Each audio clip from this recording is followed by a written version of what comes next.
This episode of the Westside Discussion is sponsored by Mando Discware and Birdie Fuel Coffee. Use code WSD10 to save 10%.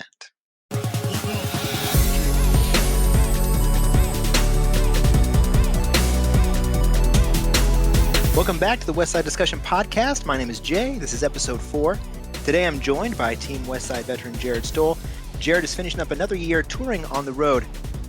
Jared, thanks so much for coming on. How are you doing today? I'm doing fantastic. Thanks for having me, Jay. Oh, yeah, absolutely. Before we jump in and talk about your disc golf journey, I do want to pause for a moment and say thank you again to Birdie Fuel for sponsoring this episode. Birdie Fuel is a great way to enjoy a delicious cup of coffee while supporting a player. They have a bundle right now that includes their extremely popular Ring of Fire Campfire S'mores blend with a 12-ounce tumbler. So if you like disc golf and coffee, check out their offerings on birdiefuelcoffee.com. Pick up a bag based on taste or your favorite player. You really can't go wrong. So when you order, use code WSD10 to save 10%. That's WSD10. All right, Jared, so thanks again for coming on. Let's get right into it. How long have you been playing disc golf? What got you started? So I've been playing disc golf, since 2013. Started playing with a bunch of buddies after school in between school and baseball practice. It was just something for us to do while we had a little bit of downtime and didn't want to go home. So that's what really got me into it. Was never anything serious other than that. Playing since 2013. So how long were you playing before you first got sponsored? So I would have first got sponsored in 2017. I guess that would have been my first big sponsorship. I had a small disc sponsor or like a disc shop sponsorship, and I think I would have been picked up by them at 2015. So I would have been playing hardcore for probably 3 years, two maybe before I got my first big sponsorship. So like once you started playing, once you started getting into disc golf, what was it that kind of made you pursue getting sponsored, taking it more seriously? It was always I've always been pretty competitive, but I really never pursued getting sponsored. Because I was playing baseball a lot. That was kind of my dream when I was younger. And so I would have picked up my first sponsorship when I was still in college playing baseball. So it was just something that Prodigy reached out to me and asked if I would like to join their street team. And this was first couple years of the street team was first announced. So they were just trying to get players out, and I was more than happy to join them. So I would never really reached out or really ran in to try and get a sponsorship. It just kind of happened. And how long were you with them? I was with Prodigy for 2 years. It would have been 2017, 2018. And then and then you went from Prodigy to Westside, or was there anyone in between in there? Nope, I went straight from Prodigy to Westside. Yep, I would have joined Westside in 2019. What got you connected with Westside? So 2018 would have been my first year out on the road. Kind of wasn't a full-time tour, but I was playing a bunch of the tour stops. I think I went from Vegas to Jonesboro that year. Okay. And I became really good friends with just a bunch of people. And Eric Oakley was one of those guys that I connected really well with. So at the end of 2018, I kind of wanted a little bit more. Um, and so I was talking with him, and he set me up with Brian Shintaku from Dynamic, and they said that they were trying to sign more people to Westside, and it was just kind of all became a fit, and it was just perfect. Perfect. What was that transition like? Did it take you a while to kind of learn a new bag? Um, it took a little bit. So I think that year I would have went down to Florida. Actually, Paige Shue, would have been Paige Bierkus back then, brought me down a bag full of discs from the warehouse, used, new, and I think she brought me down to a tournament that we were playing down there. And it was a really pretty easy transition because I got to talk with a bunch of people, and they kind of told them what I was throwing and what I liked, and they just built me a tournament ready bag. And I think that weekend I received the bag and actually played with that entire bag that weekend. Didn't go great, but Right. the transition period was really well. And I think I played with that complete bag at Vegas. I think I would have added only a few things that wasn't in that bag, and I would have cashed at Vegas that year with that bag. Oh, wow. So you said when you first started touring, it wasn't too serious. How long have you been touring more full time? I would have said last year would have been a big time tour. Where I would went out to Vegas, um, played to DDO, and then I don't usually go out west to like California and Portland. That's a really long drive from Michigan, where I'm based out of. So I usually skip that until it comes to like D-Glow, Idlewild, um, those tournaments, and then we start back up and go out to Maple Hill in Massachusetts. What are some things you would tell somebody since you kind of have a little bit of experience on the road, uh, like as far as supporting yourself while you're out there? Do you do that solely on tournaments and sponsorship, or do you have anything else going on to support you? Yeah, there's only a select few people that can actually support themselves just off of sponsorships and tournaments. So a lot of us, what we do is, I mean, we obviously, I guess, sponsorships would go with discs that we sell. I put quite a few orders in throughout the year of just special stamps that I'd like to run to sell and stuff like that. I run a lot of clinics. I try to do a lot of that lessons while I'm out. But one of the biggest things is my parents own a construction company back up in Michigan, so I still help them while I can on the road, running books and credit card statements and stuff like that, and I run their social media. So that really helps support that. Oh, nice. Okay. But yeah, like over the winter, I usually get like a small part-time gig down here in Florida, just to basically save up as much money as I can before I go back out on the road. So a lot of it's then working in the downtime, Yeah. putting a lot of savings away, and then going out on the road. Yep. What are some of the lessons you may have learned, with a few years experience out on the road? Um, Never say no to free food. If you get a free meal, never say no to that. And I say just be really outgoing, be friendly because you never know who is willing to give you a spot to stay. My very first year out on the road, I would have been 20, so I was pretty young. Not as young as some of the kids are out on there now, but back then 20 was pretty young to be out on the road by yourself. But it was the very first tournament. I didn't have anywhere to stay. I just told myself I was just going to sleep in my car. Um, and it wasn't a tour event, but it was. I think the first round I got paired with the women's open, and met this one. I mean, kicked it off really well with the women. We had a bunch of fun, and then the very next round I played with this girl's husband, and kicked it off really well with them. And we started talking. He's like, "Well, where are you staying?" I was like, "I don't have anywhere." He goes, "Well, just stay with me and my wife." And I was like, "Okay." And it comes out that they were together. So just being really open and being friendly really can get you a Right. long ways. Yeah. No, absolutely. I think that's kind of the rule for anything, anything in life, Yeah, because you never know. yeah, for sure. You never know who you're talking to or what you're dealing with. There, with your time on the road, do you have any interesting stories? Anything crazy happening? So probably the most interesting story. I mean, a lot happened to me my first year, but I think it was the second year I was out on the road. We got snowed on twice. That was the year that it snowed in Vegas, and then Hmm. also that same year it snowed in Jonesboro, and that was like the first time Vegas had seen snow in a really long time. So that was pretty crazy for them. And I think I was with Andrew Marweed, who's a buddy from mine from Michigan. A lot of you probably know. And it was snowing at night, and I kind of looked at him. I was like, "Hey, you want to go sit in the hot tub outside?" Like not just thinking about it because we're from Michigan, so we saw snow all the time.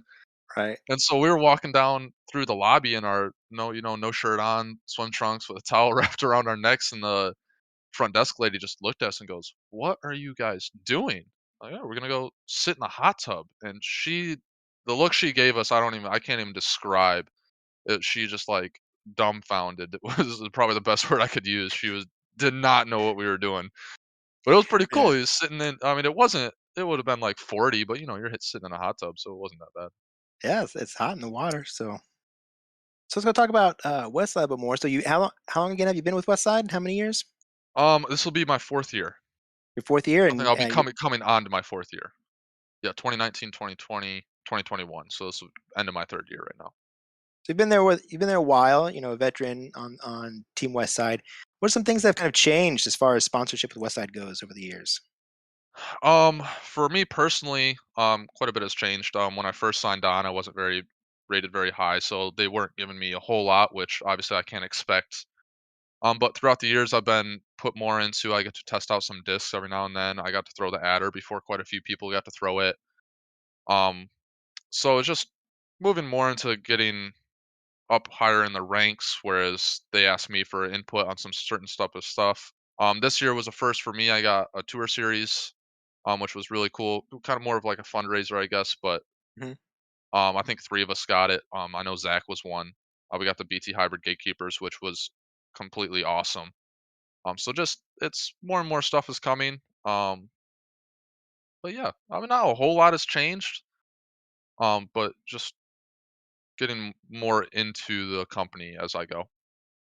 Now that you've been there for a while, is your contract still year to year, or are you doing some multi-year contracts Um, with s- them? so far it's still been year to year. I'd love to sign a multi-year contract. Contract negotiations start up here soon, so we'll see how that goes.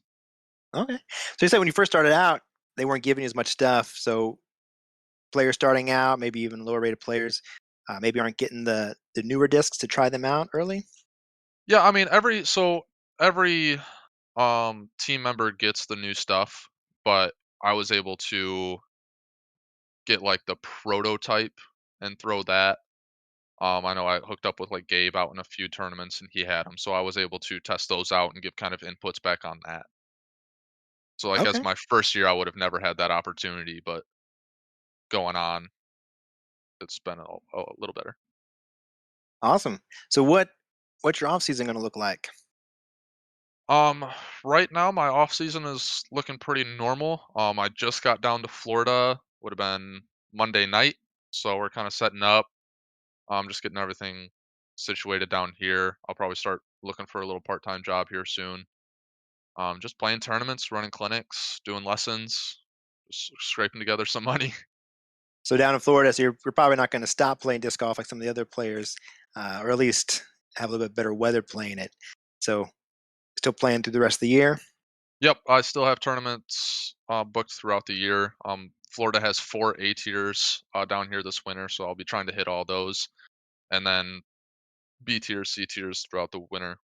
Their disc golf season really kind of picks up right about this time because it's not 100 degrees out. It's 90, 80. Oh yeah, yeah. I'm out here in LA, so it's kind of the same Yeah, same idea. Just kind of keep going. Before we continue, I do want to pause again and just say thank you to Mando Discwear for continued sponsorship. They do have a great line of apparel, very comfortable. So if you want to feel good and look good on the course, you can send it with style with one of their shirts, hats, or Mando joggers. And maybe not for me and Jared, but if you're somewhere where it's getting starting to get cooled off, get one of their hoodies to stay warm out on the course. So check them out, mandodiscwear.com. Use code WSD10 at checkout to save 10%. That's WSD10. And Jared, for being a guest on the podcast this week, we're going to send you a free item of your choice as well. awesome. So you said you're going to be doing your contract negotiation with Westside here coming up shortly. What are some of your future plans? What are you looking forward to improve on next year? What's kind of your long term disc golf plan? Um, so a lot of that has to deal with what's going to be going on with the tours. Coming up in the couple next years because we hear rumors that it's going to be going to a tour card system, a lot like golf. So right now we're still going to be trying to make it out on tour. In the past few years, I wouldn't say a huge struggle, but it's not as well as I've wanted to do. But I don't want to leave disc golf anytime soon. So if playing disc golf doesn't work out, I want to move kind of more into course design, training, maybe player management and stuff like that. Have you designed any courses? I have a few names up in Michigan. I designed a course out of college that was really awesome. I love doing that. And then I have a few holes that I've helped design up and around there as well. Now what are these changes with the tour card? What's that about?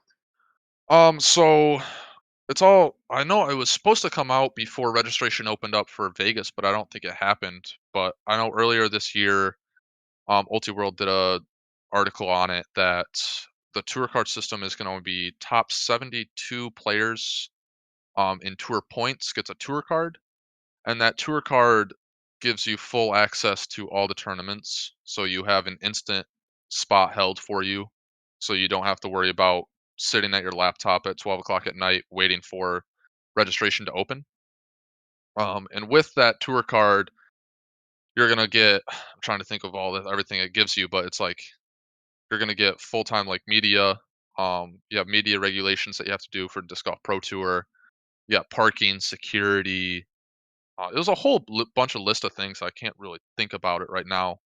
But with that, they're gonna be doing Monday qualifiers for tournaments now.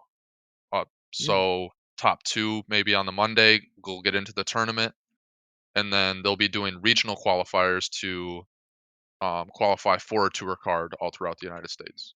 Wow, sounds like a big change for sure. It's gonna be a very big change. I think it's gonna be really good for the sport. I know a lot of people don't like it because they like how accessible the tour was to people, but I think it's gonna be a good move for the sport. Yeah, change usually it's hard, no matter what it Yes, is or what's changed, even yes. positive changes. But usually, after a little while, it just goes back to normal, and people adapt. So, all right, we'll keep a lookout for that. What's some? I mean, you've been with two different teams now. As far as sponsorship goes, what's some advice you would give players looking to get sponsored? So advice for picking up sponsorships is just go out and play. I know a lot of people are always trying to ask people, you put a word in for me. Can you do this? The best way you can get sponsored is go out and prove to companies that they want you or that you're a good fit for them. I know a lot of people are like, oh, I'm switching all my bag to Discraft because I want to be sponsored by Discraft. Well, that doesn't really do a whole lot because they already have you basically as a sponsored player without sponsoring you at that point. Right. So it's just go out and play and win tournaments, play well at tournaments, get your rating up. I think that's the best way to attract attention to yourself.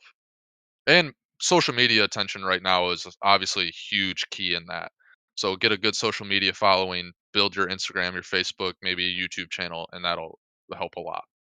So, what's some advice you would give someone then maybe looking to go out on the road or start touring?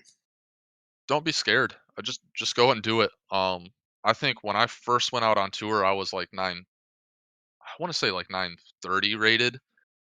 So I had no business going out on tour my first year. But I thought you were gonna say you were 9.